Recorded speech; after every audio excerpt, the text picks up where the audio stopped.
Ignore that you need a brand to build on LinkedIn. Like, social selling does not need to be done with any sort of a brand. I think it's much more important, per our conversation, to be sending relevant messages and stuff like that. Welcome back to the LeadIQ Game, the show where I interview top performers. I share tips and strategy that works best today about prospecting, productivity, and sales career.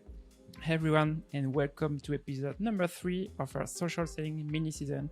And today I'm joined by Caspian Lewke, a top performer at Gong. He's not just hitting his targets, he's smashing them with a quota of 111% when he was on SDR, because now he's got promoted to associate sales engineer. He was doing this on a team of 30 competitive reps, and he was consistently ranking in the top 3.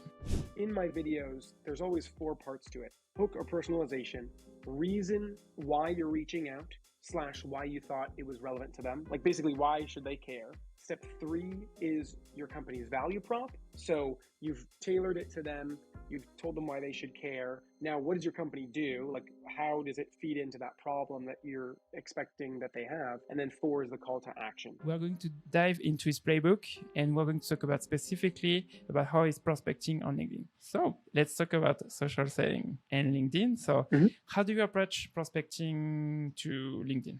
Prospecting through LinkedIn can be done in a variety of ways, but the way that I approached it was really in one of 3 major categories. 1 is building relationships, and I think we'll get more into that. 2 is video outreach and having a more creative touch through the overall LinkedIn platform. And then 3 is as a complement to an overall multi-channel strategy. So using LinkedIn to piggyback off of what I'll call the foundational methods of outreach, meaning like email and calling. So happy to dive in more to each category, but building relationships, being creative through videos and other means, and then as a complement to other strategies was the 3 main ways I used LinkedIn. Let's start with the first one. So how do you create relationships on LinkedIn? And I'm asking that because now that's episode 3 already on this mini season, and I've got people who are more focused on pitching and they are not focusing on building the relationship.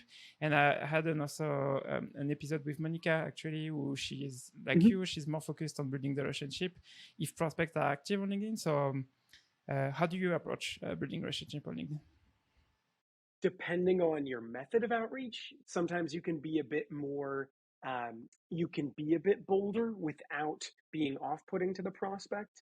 But we'll get into that in a little bit. I'll start with just generally building relationships. I think the most genuine and the most effective relationships are built through LinkedIn, through both direct messages and through engaging with people's content. Right? I know you post a lot on LinkedIn. I post some, I try to post a lot on LinkedIn. No matter how big of a creator you are, how little of a creator you are, it feels good when someone engages with your content. And I'm sure that that your top commenters, the top people that engage, not only liking and, or liking or like marking that they found your post insightful, but I'm sure you have people who pretty regularly comment on the posts that you make. And as a result, you begin to recognize their names, and you will treat a message they send you in their direct messages differently than someone else who maybe just what I'll call more blindly direct messages you. The same rules and the same methodology applies to our prospect, right? Even if your prospects are not posting every day, if you have the opportunity to, when they're posting, to like and to comment on their posts on a fairly regular cadence, they'll begin to know, hey, this is Elric, or hey, this is Caspian. So that when you send either that connection request, and then once you're connected, once you send that first or second direct message, your message is going to stand out because they know your name. They know, oh, this is the guy that is first to comment and first to like my post.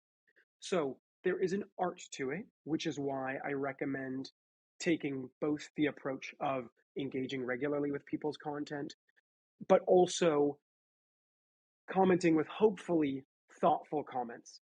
Now, you don't need to overthink it. I'll share an example or two um, of some comments that I've made on people's posts.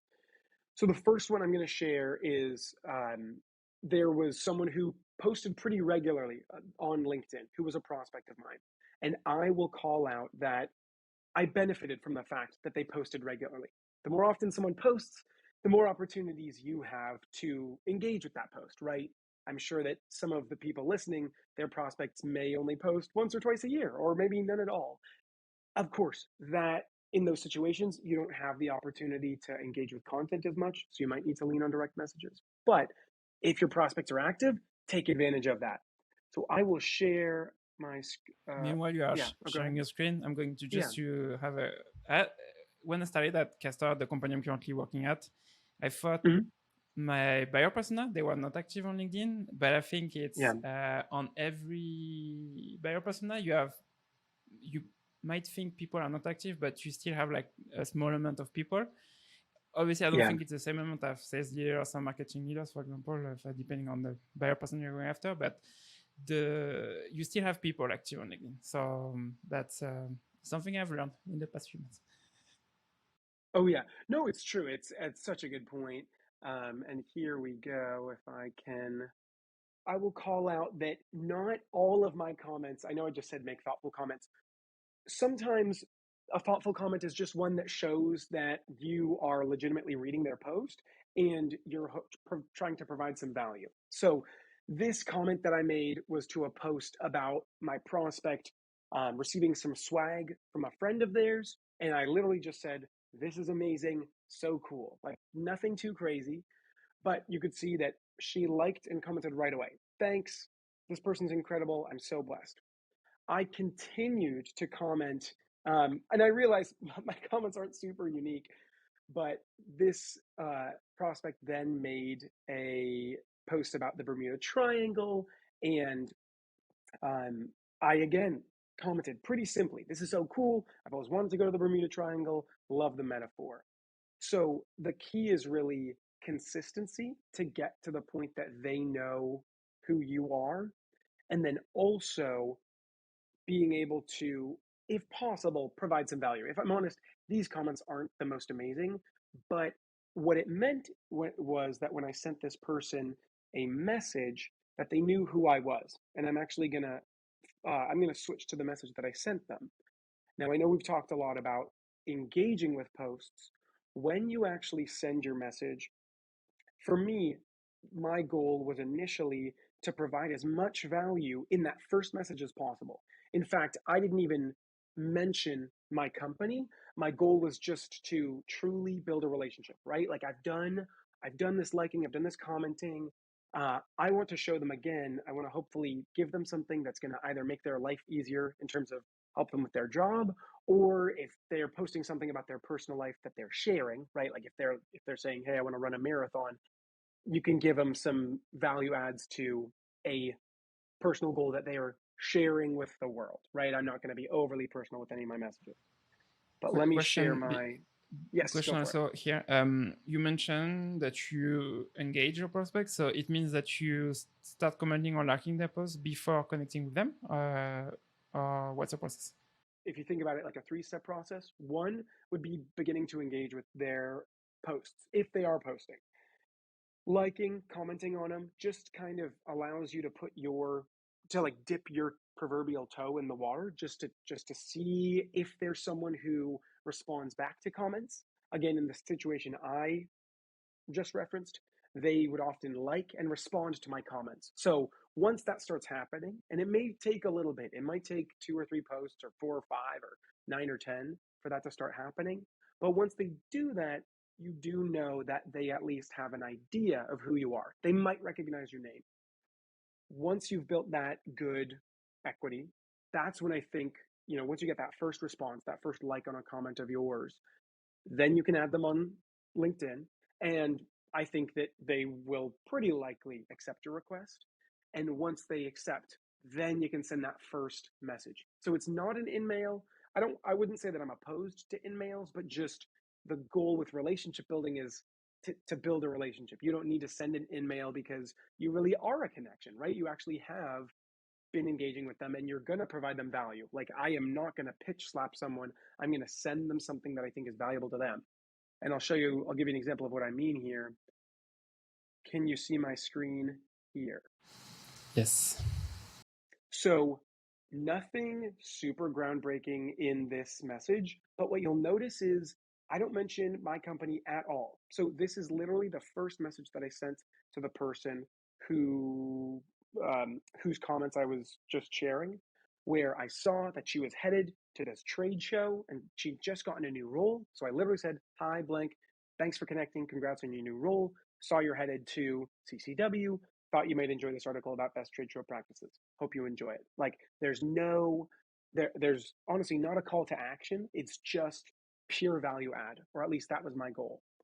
And you'd be surprised how well this works. I am just going to make sure that I have the right response here. Yeah, I'll share the response that I got, which is absolutely incredible. So you might remember, like, I didn't mention anything about my company. This was the response that I got to that. Was, "Wow, thanks for sharing. I'll check it out for sure. Love Gong, by the way." So I didn't mention Gong at all. I wasn't, pitching her. It just so happened that she, we'd built this relationship. She really appreciated what I'd shared, and she mentioned that she liked Gong. That, of course, opened the door pretty naturally to me, mentioning why that I thought that Gong might be relevant for her in her role. And a meeting occurred pretty soon after that. But none of that would have happened had I not put in the time, effort, and energy to really build that relationship. So I would say, again, step one is commenting and engaging with people's posts. Number two is adding them on LinkedIn. And then once they've accepted, one avenue you can go, but I know we're going to touch on a few others, one avenue you can go is this relationship-based route, providing value. And normally they will give you, how do I put this? You'll be able to get a semblance for how they feel about you or your company by how they respond. So it worked out well in this case, and I was very grateful to and excited to get that meeting. Quick few notes here on what you mentioned about your process. What I really like about what you are saying, doing with this process is you are building awareness on your name first and Gong when you're commenting or liking the post of your prospect. So things that create like familiarity with your name. And like you said, you are obviously trying to see if your prospect is going to engage with you. So I think that's great for prospecting. And then the second thing, when you shared the example of the article that you've shared about about trade shows, best practices for trade shows, you didn't send an article from Gong, actually. You sent a third-party article. And I think that's something that I'm trying to be more aware of. It's not saying always content from my company. It's sharing best practices from third-party other companies, or maybe thought influencers in the space of my prospects, because obviously if people, they are not how do you say that? They know that if you send a blog article of your company, generally you have something inside talking about your company. So I really liked this in your process here. So thank you. Well, I appreciate that. And to be honest, there were times when I sent, when I sent Gong articles, I would say that my goal though was always what's going to be most relevant to them. So if sometimes there are people who had used Gong in a past company, absolutely loved it, who I knew were like huge fans. In that situation, a Gong article is going to carry weight, right? But of course, that situation doesn't always happen. So for these net new people who I had no idea, like I didn't know she was familiar with Gong, I had no idea, like was just fortunate that she was. I didn't want to your point, put her off by being like, "Oh, I'm a salesperson. Here's a blog for my company." So I would just say, like, I don't think it's an absolute no to send articles from your company, but only if there's a legitimate reason, right? If your company has like crushed it in research of some specific area or has an awesome study on something, go for it. But you gotta have a legitimate reason to include your company's info. And if you don't, then don't send it. Then choose, what I'll say, a more relevant resource. I think you're right on this because it's more about being relevant. So it matter more if it's relevant than sending a blog article from your company or something else. But yeah, here it was like you said, really relevant to her because she was going to a trade show. So that's why it was super relevant. So let's now talk about because you are talking about creating value.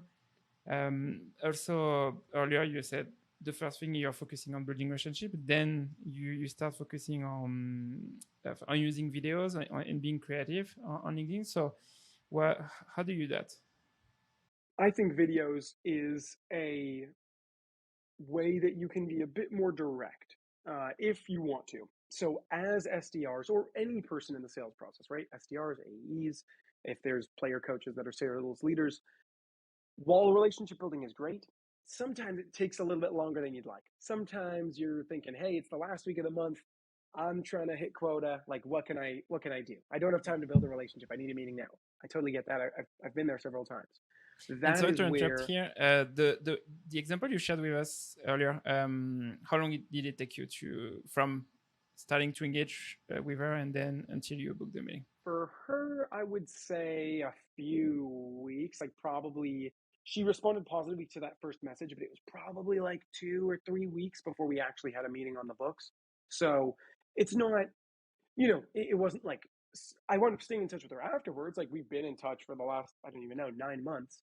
I wound up like buying her book and like now she and I are friends, but yeah, I wouldn't say it wasn't like 2 months or anything like that, but I've had that. If I'm honest, there have been relationships that have been really slow burns where people say, "Hey, love the outreach," like, and you keep going, you keep like sending relevant articles, and then 3 months later they say, "Hey, that was great, like let's connect," So I would say I've had up to, I don't know, probably 4 or 5 months like LinkedIn conversations before someone took a meeting. So that specific example was 3 months, but relationship building can be great.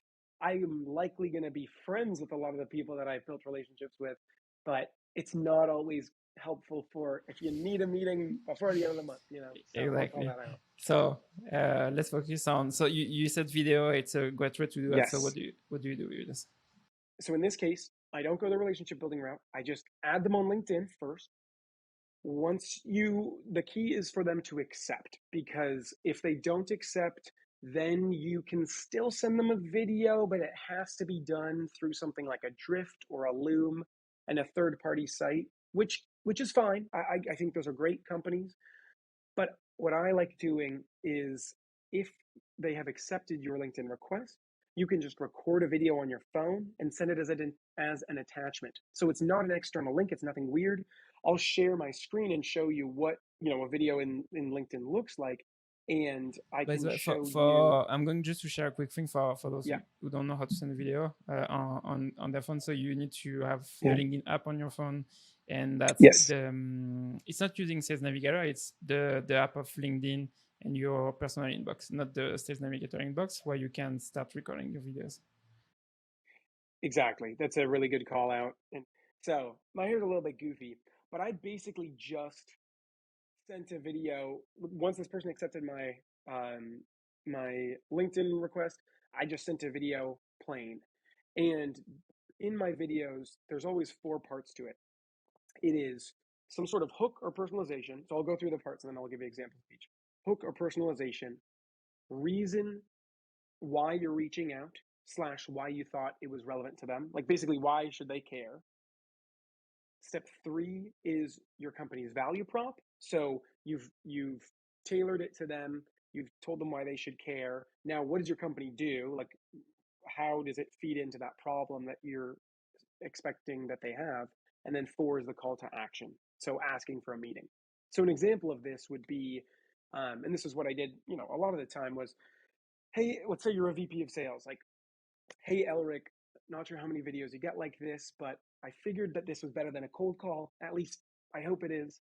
The reason why I'm reaching out is I noticed your company had, your sales team has grown recently with headcount up 10% in the past 6 months alone. And I thought you might be focused on moving those new hires up to production speed as quickly as possible, and thought that Gong might be on your radar. Gong helps VPs of sales like you ramp up new hires and also help existing reps crush their quota.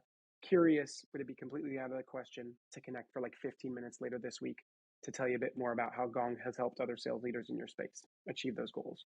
I'm a little bit rusty, but that's like really high level what I would be talking about, because again, it's a little bit goofy, a little personalized, tailored to you. I'm telling you why it's relevant, why you should care, both in your sales department. And then I'm telling you, I'm assuming a problem that you have. I'm saying, hey, I imagine with all those new hires, you're focused on moving them up to production speed as quickly as possible. Like you want those new hires to produce very soon. And then I'm saying, why is Gong relevant to that, right? Like, hey, Gong helps ramp up new hires and helps fully ramped people continue to crush their number. And then I go for the ask, like, can we meet later this week? Or like, would it be completely out of the question to meet? So that's an overview of what I would say in a video. This is the response that I got to this video, which is basically like, hey, yeah, like thanks for your thoughtful video. Had a look at the website, and yes, let's meet. So again, it I think is a really helpful way to stand out from a lot of the other SDRs or salespeople that might be trying to get time with your prospect. And it's something that, if done well, can be really, really effective.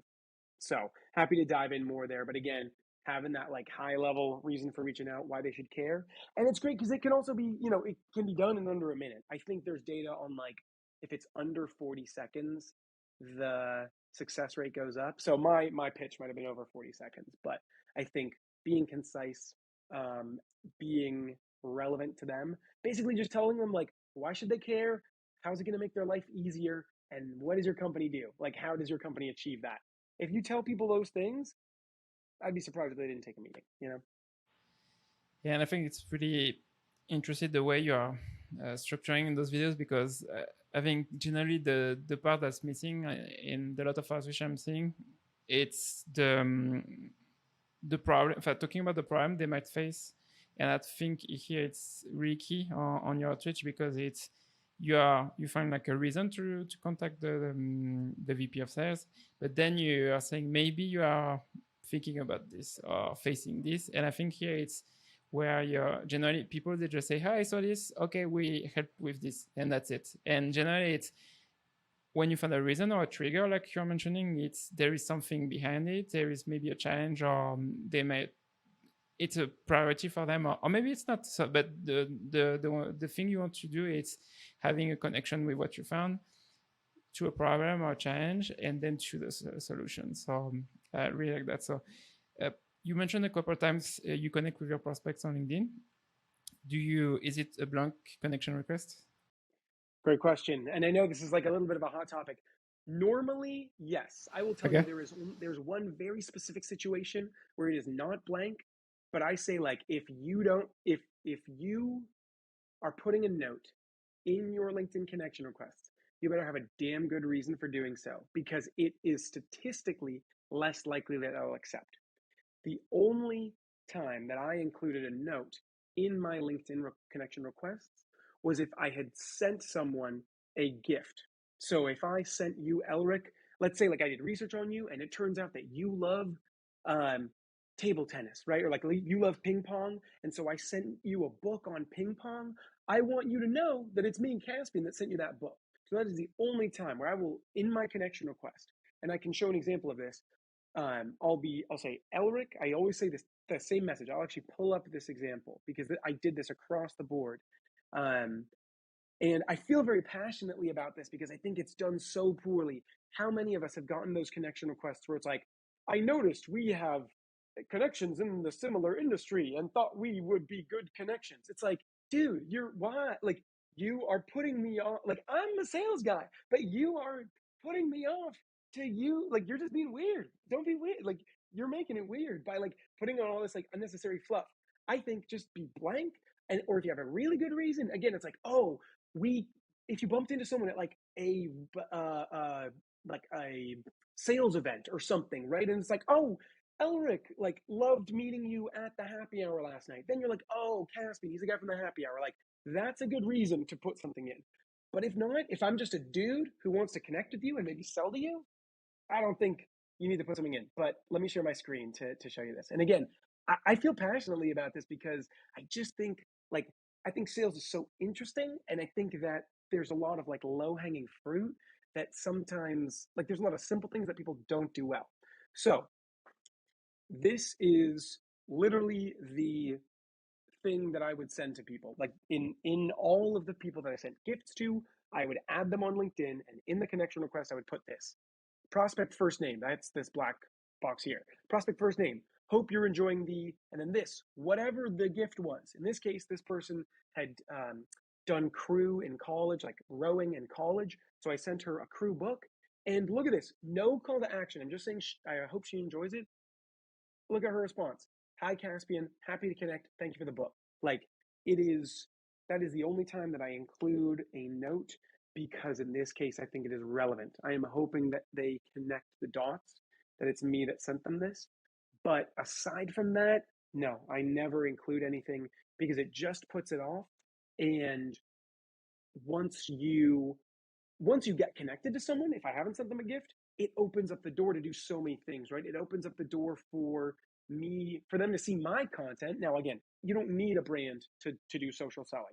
I don't think you need a brand to do social selling, but if they're connected with you, they will see anything you post. You'll see what they post. You have the opportunity to send videos. You have the opportunity to send gifts. It just opens up the door to more what I'll call like multi-threading, even through LinkedIn. It's like omni-channel LinkedIn specific. So I think if you are adding in irrelevant things to your LinkedIn connection request, you're putting yourself at a disadvantage and you're potentially closing a door that doesn't need to be closed.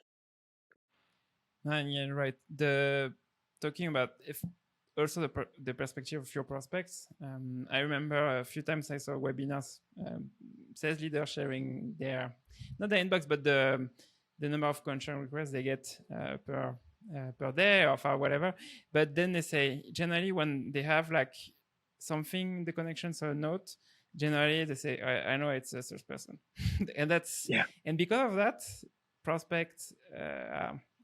It reduces your chance that your prospect is going to accept your connection request. And just like you said, you should have like a really good reason just to add something. So I think that's really good. To go back on, you talked about triggers also for your video. So you mentioned hiring specifically for Gong, for example, but can you give us also other triggers you're looking for that you are using, if you are using in your outreach? Yeah. Oh, absolutely. I mean, and I would say across the board, all you need to do and I wish I had done this earlier when I was an SDR, mapping mapping triggers to pains, and then the value prop, like how your company solves those pains. So I would say it depends on the persona for sure, but with Gong, the beauty is there's always a story that you can tell. So in the situation in the example I gave, it was growth in a sales department, right? Okay, if someone has growth in a sales department, they probably want to upskill new reps. Gong can help upskill new reps. There we go. Like that's a good trigger. The funny thing is it works on the flip side as well. If there's been decrease in headcount of a sales department, then they are probably trying to do more with less. I know that gets used so much now, but they are probably, to use an alternate wording, they are probably trying to make the most of a lean team, right? That again is something that Gong can help with. Like with Gong, we help you double down on the best practices of your top performers. So you can share best practices across the team, right? Boom. Whether there's growth, I'm just hoping when I log on to someone's LinkedIn that there's some sort of like grow, like ups or downs in the sales department, like some sort of like increase in headcount, decrease. Alternatively, maybe they haven't grown recently. Maybe they haven't decreased headcount recently. You can still go, and I would then go and look if they're hiring. If they're hiring, I can still use the upskill new hires talk track. Depending on if they have additional things now this would be more, you could still do it. You could still use this for like a sales leader, but especially for enablement, I would still go on their company's LinkedIn and take a look if they've released a new product. If they released a new product, they're probably working out messaging for that product and understanding what messaging resonates the most with the market and how to train doesn't need to be new hires anymore, how to train your sales team to sell your new product as effectively as possible. So there are multiple what I'll call arrows in my quiver that I'm looking for. And of course, eh, sometimes there's nothing. Sometimes people, there hasn't been growth in the sales department. They're not hiring. They have not. They haven't decreased headcount. They haven't released a new product. Maybe, then of course you're looking at personal stuff, like have they gotten a promotion? Maybe this person's handling new responsibilities, whatever the case may be.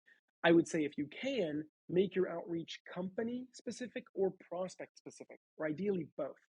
But if not, I would still get as comfortable as you can with your company's major value prop, so that in that cold call, to our conversation from earlier, you can still take a guess at problems that they're struggling with, and explain how your company solves them. Like, even if people haven't had growth or decrease in headcount in their sales team, most companies have struggled to some degree over the course of the past year, given the change in the macroeconomic environment. I can still tie, like, even though I don't love that that's not really tied super specifically to that company or that prospect, like I'm kind of casting a wide net and hoping something sticks. I can still make the note that, like, hey, Elric, I noticed that, of course, as a sales leader in this climate, I imagine you're focused on helping your reps navigate these pretty uncertain macroeconomic waters. And as a result, Falcon might be on your radar, given your desire to manage a top performing team, which I saw you called out in your LinkedIn profile. Like, curious, how familiar are you with Gong? Like, I don't love that that's not super tailored, but the more familiar you are with the problems your company solves and your company's true value prop, you can really tie, like, the sky is blue to what your company does.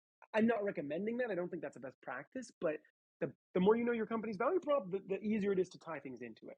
So, yeah, that's No, I think that's a good point. Talking about the if you can't find anything, you need to assume. I would say, because it's like you said, you don't know what's a priority. Because if you can't find any triggers, any promotion for stuff that you can leverage, you need to see if you know that a VP of sales or CRO in a SaaS industry right now, they are facing those common challenges, and you can use that because it's pretty similar, because they are in the same space, same title, so that's something you can use. So I think what I like also, you start with researching the account. Do you research the account first every time instead of Yeah, searching the prospect first? good question. I would say yes, though normally I'll do both. But if you research the account, then you have something that you can talk to with everyone at the account, right? Like, it's not just specific to that person. That's an excellent point, yeah, because you want to you can leverage that for everyone in the company. So if I imagine here, I'm assuming, but we'll see, that you use this information also with other channels, and that makes a really good transition to talk about multi-threading. Yes, that's a good segue. So, um, do you? You mentioned that LinkedIn is one of your channels. So, how do Mhm. you balance LinkedIn and the rest of your channels? To me, this is something that I learned, like, over the course of my time as an SDR. When I was being onboarded as an SDR, and this might sound kind of weird, but like, when I was being told, like, hey, this is the major ways that we go about prospecting, I was kind of taught that there are three major levers we can pull when reaching out to prospects, right? Call is one, email is another, and LinkedIn is a third, right? What I didn't fully appreciate was, not only would I argue that there are more than just three levers you can pull, which I'll touch on, but it's almost like, whereas I was thinking it was just three levers, it's more like a piano of, like, keys you can play, and some of the keys are a little bit are like higher level, right? Like, there's like the cold calling key, but then within the cold calling key, there's like different ways you can double dial, you can call from different numbers, you can do really strategically timed calls at the first hour or the last hour of prospects' days, or again for email, like you can um, A/B tests with different subject lines, things like that. So again, I get excited about this stuff because I really care about it. I would say that the best way to balance it is to, when you are new, embrace, like, go as broad as possible. Embrace doing stuff that makes you uncomfortable. What I mean by that is, like, of course, cold calling, of course, emailing. I would consider those like the foundation of outbounding. Then bring in LinkedIn and try different things with LinkedIn, like some of the things we spoke about. Then, once you've gotten what I'll call like your foundation set, learn, try new things in each approach. And what I mean by that is, like, I know we've spoken about video over LinkedIn, but some people crush it with videos over email. Or, if I'm honest, I used to, I make a lot of memes on LinkedIn. I started building in memes to my sequences for emails, where instead of doing what I consider kind of like a boring follow up or like that, a lot of, let me take a step back. A lot of salespeople at some point in their sequence have an automated, what I'll call bubble up email go out, where it's just, maybe it's the second or the third email in your sequence, and you're really just trying to get your prospect's eyes on the previous emails that you sent that have some really good information in it. Most people have an email where it's like, thoughts, or like, any thoughts, and that's fine. That's fine. But I played around with like making a meme where it's like me waiting for you to respond to my email. And it's like a skeleton at a desk, or making a GIF of like, hey, any thoughts on my note up there? And it's me going like that with like a GIF like that, right? It's just things that you then can double down on, where I can't tell you how many responses I got to that email, like to a goofy meme email or to a bubble up GIF email. On top of that, there's a way where if you start noticing a prospect has opened your email multiple times, right? I'm sure we've all been there, where a prospect, you get the notification they've opened your email like 3 times or 5 times, whatever the case may be. Like, I had an email drafted for when I got that notification where I'd say, hey, Elric, candidly, I noticed you opened my email a few times. Sounds like either one of two things is happening. Either I fell on my face and embarrassed myself with that last email, or something resonated. I'm hoping it's the latter. Um, Curious if it'd be completely out of the question to connect for 15 minutes later this week, like to explain how we help other sales leaders, whatever the case may be. Like, I would say the balance is trying a lot of things at first and then realizing where you're successful. So over time, I learned that I would like to think I'm a good cold caller, but what makes me effective in cold calls is my research. I'm not as great at handling objections over cold call, which is like, that's what that means, is that I'm going to benefit from having good research, having a good reason to call, and timing my call strategically. I had some of the best pickup rates and connection rates of my SDR team because I would wake up early, like I'd wake up at like 5, so I could call my East Coast prospects in the first hour of their day. And then my non-negotiable call block was then from 1 to 2, which is 4 to 5 Eastern, right? Like, I didn't personally believe in calling a bunch of people, like making 100 dials at 11 a.m. because why would anyone pick, like, for a Pacific time prospects, that's 11 a.m. For East Coast, it's like 2. People are probably in meetings or having lunch. Like, that's just not where I found success. Where I found success was having a good damn reason to call, um, strategically timing. And then I really leaned into gifts. I found a lot of success with gifts because I really enjoy giving them. And I'd like to think that, yeah, I really enjoy like figuring out what prospects care about and then sending a thoughtful gift and then crafting relevant messaging. And that's where, towards the end of my tenure as an SDR, I was really strategic. My KPIs were not super high, but I'd like to think that what I lacked in volume, what I lacked in quantity, I made up for in quality. So I'm rambling. I think that the balance comes from being courageous early on to be willing to try different things. And then you can figure out what's successful for me. Like, Caspian, like, I have different strengths than you, and you have different strengths than me. You might be an amazing email writer. That was never my strength, just like pure emails, right? So I think trying different things helps you understand what's going to be effective for me. And then, then you're like a car in motion, and then it's just tapping the gas pedal. You're like, oh, I need to send a few more gifts today, or oh, I need to make a few more calls today, but everything else is still in motion.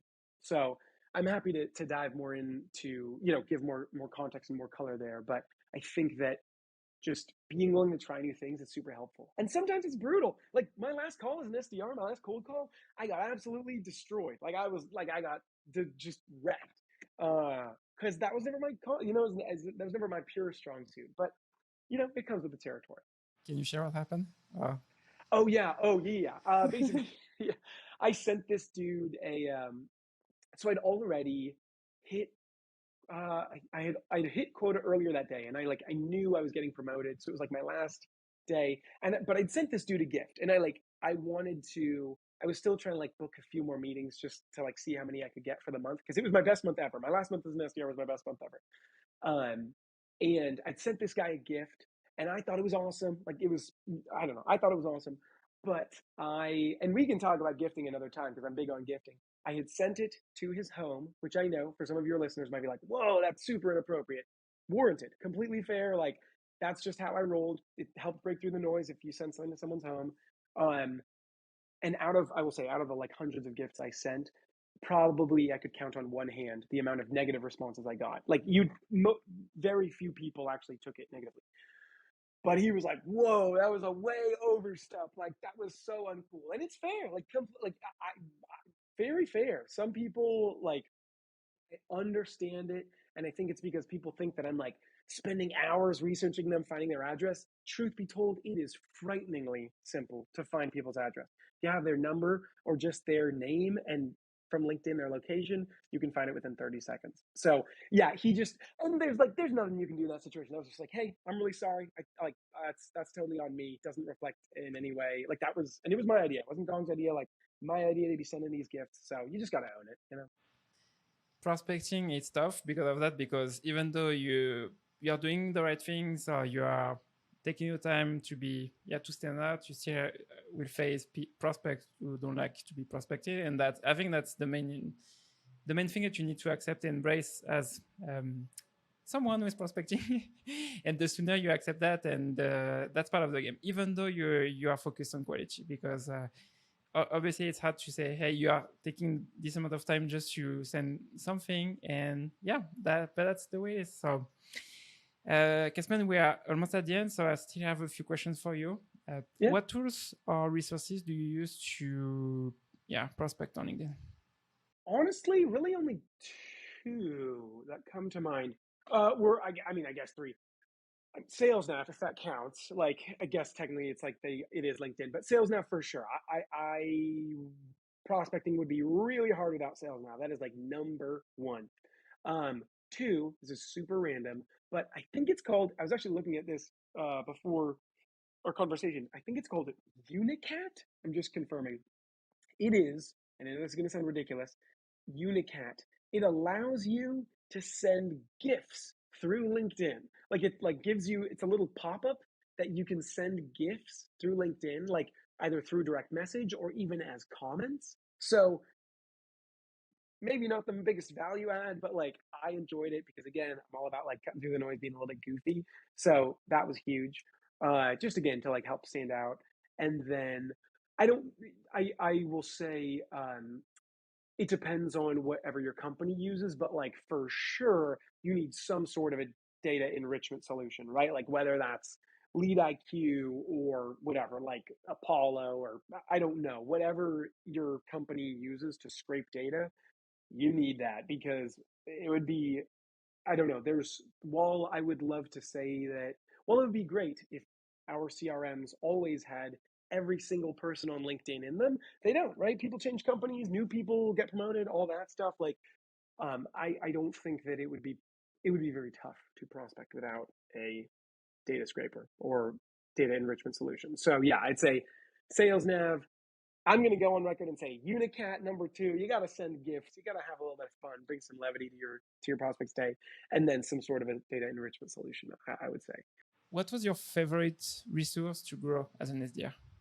Reading through LinkedIn and books. So I don't mean it to be a cop out, but I would say LinkedIn, and then finding people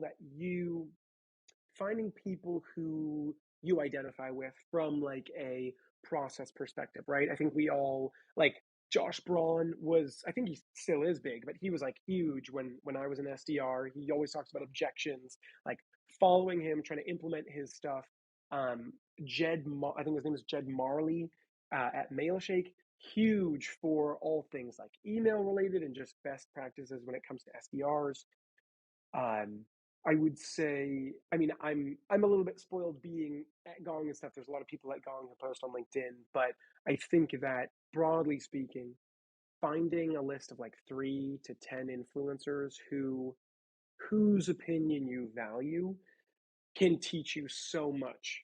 And that's how I would begin to share best practices with my team. Like I remember, and I'm so frustrated I can't remember the guy's name. He wasn't one of my like main influencers I follow, but last year I remember there was someone who made a post about like the best way to follow up with prospects instead of, I know we were talking about bubble up emails earlier, but a lot of times if someone stops responding to you, just using their first name, just being like, let's say you and I had exchanged emails and I sent you an email and you hadn't responded. If my follow-up email was just Elric question mark, like it's so weird, but it works. Like, and this dude made a post on it, and then I did it, and I shared it with my friends and at Gong, and like it worked for all of us. So for me, LinkedIn was a game changer. If you want to talk about more broad spectrum best practices for books and stuff, anything by, oh man, I think his name is Jeb Blount, like Fanatical Prospecting, Objections. I think the Challenger Sale, the Challenger. I think there's the Challenger Customer as well. I think there's a lot of great reads out there, but I think that for me, if I had to choose one, oh, this might be controversial. I think LinkedIn. I think LinkedIn is great because it's so timely. Like what worked, if I'm honest, what worked even 3 years ago doesn't work now because COVID changed sales fundamentally. COVID changed the world, of course, but what worked in 2019 doesn't necessarily work in 2023.